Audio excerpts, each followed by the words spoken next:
Moinsen zusammen, herzlich willkommen hier wieder zu einem neuen Video auf dem TMS YouTube-Channel und ich habe mir heute was ganz Tolles für euch überlegt, denn wir schauen mal, wie man TMS Webcore ganz gemütlich auf dem Sofa oder auf dem Bett nutzen kann, nämlich mit einem iPad. Also, dranbleiben, nach dem Intro geht's los.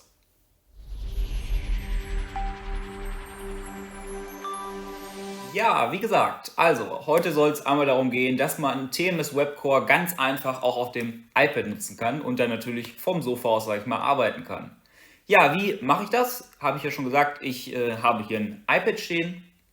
Welches iPad habe ich hier überhaupt stehen? Ich habe hier ein iPad Pro mit 12,9 Zoll. Ich kann das einmal hier in die Kamera halten. Ich hoffe, ihr seht das. Das ist halt schon recht groß und deswegen eignet sich das zum Arbeiten, muss ich sagen, wirklich gut.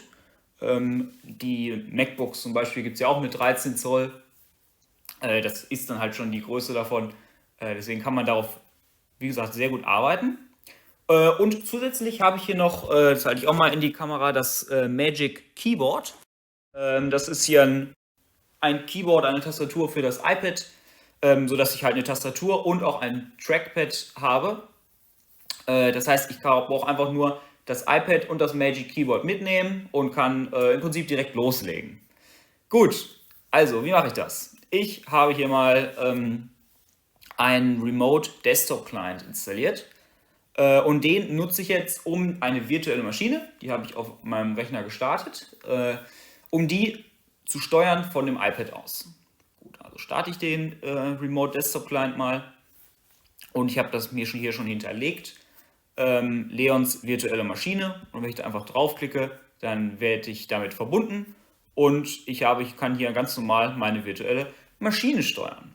Sie ist hier mit voller Auflösung, das Maximum, was geht, sage ich mal.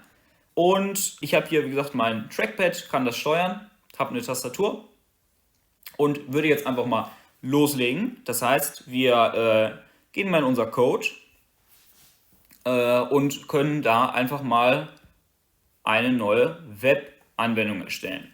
Ja, Create New Project. Erstelle jetzt einfach mal eine ganz normale TMS Web Application und kann dann hier auswählen, wo. Das mache ich einfach mal wieder wie immer in meinem berühmten Temp-Ordner. Eine Git-Repo brauche ich jetzt nicht. Erstelle das kurz und habe hier mein Projekt. Gut. Ja, jetzt kann man theoretisch sagen, der Designer ist hier ein bisschen kleiner als auf dem Desktop. Ist ja klar, weil auch das ganze Display etwas kleiner ist als zum Beispiel ein großer Monitor, wenn man ihn hat. Aber ich kann ja hier die Seitenleiste zum Beispiel ausblenden und schon ist es jetzt für mich auf jeden Fall ziemlich groß und übersichtlich. Ja, ich ziehe einfach mal einen Button drauf und erstelle mal das ganz klassische Hallo Welt Projekt und habe sogar eine Programmierhilfe hier.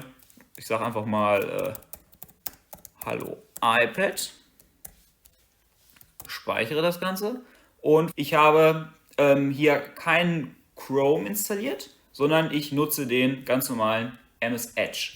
Und damit ich den nutzen kann, gehe ich in meine launch.json und muss hier den Typen einstellen. Und den stelle ich auf pwa-ms Edge. Das kann ich hier unten auch machen. Das sagt VS Code einfach, dass man den Edge startet. Der Edge ist in VS Code dann direkt integriert und ich kann das einfach dann damit direkt starten. VS Code öffnet dann ein Fenster, hat sich verbunden damit und das Debuggen klappt natürlich auch genauso wieder. Gut, jetzt habe ich das getan. Jetzt möchte ich die Anwendung einfach mal ausführen. Das heißt, ich sage Debugging starten. Dann wird das Ganze auch natürlich direkt kompiliert, wie wir das natürlich kennen. Und es erstellt sich meine neue Web-Anwendung. Gut, und natürlich, das geht auch. Hallo iPad. Klappt also ganz normal, wie ihr das kennt, nur jetzt halt von einem iPad aus. Ja, jetzt wäre es natürlich noch ganz cool, wenn ich mir die Seite nicht nur hier in der virtuellen Maschine, im Remote Desktop Client previewen könnte, sondern wenn ich das zum Beispiel auch direkt im Safari direkt auf dem iPad machen kann. Safari-Browser kennt ihr alle und das geht natürlich auch, selbstverständlich. Und dafür nehmen wir fast diese URL, die hier oben steht, aber nur fast, denn wir haben ja hier den Localhost. Den dürfen wir natürlich dann auf dem iPad selber nicht verwenden, sondern da müssen wir dann die IP-Adresse nehmen von der virtuellen Maschine selbst. Ja, wie finde ich die raus, die IP-Adresse? Das ist ganz einfach. Da gehe ich einfach ins Terminal zum Beispiel und gebe mal ein ip-config. Und wir sehen, das ist die 192.168.10.166.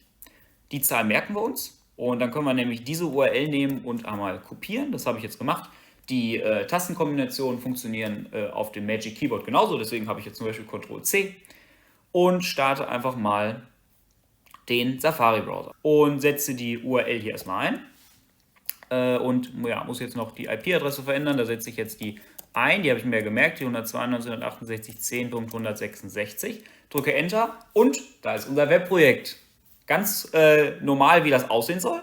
Hier nur mit diesem einen Button und wenn ich darauf klicke, kommt sogar die Message Hallo iPad. Da muss ich sagen, das ist einfach klasse. Mit TMS Webcore kann ich irgendwie alles machen und jetzt haben wir sogar gesehen, kann ich auch vom Sofa ganz entspannt arbeiten. Muss also nicht immer vorm Schreibtisch sitzen, sondern kann sogar auf dem Sofa sitzen und arbeiten.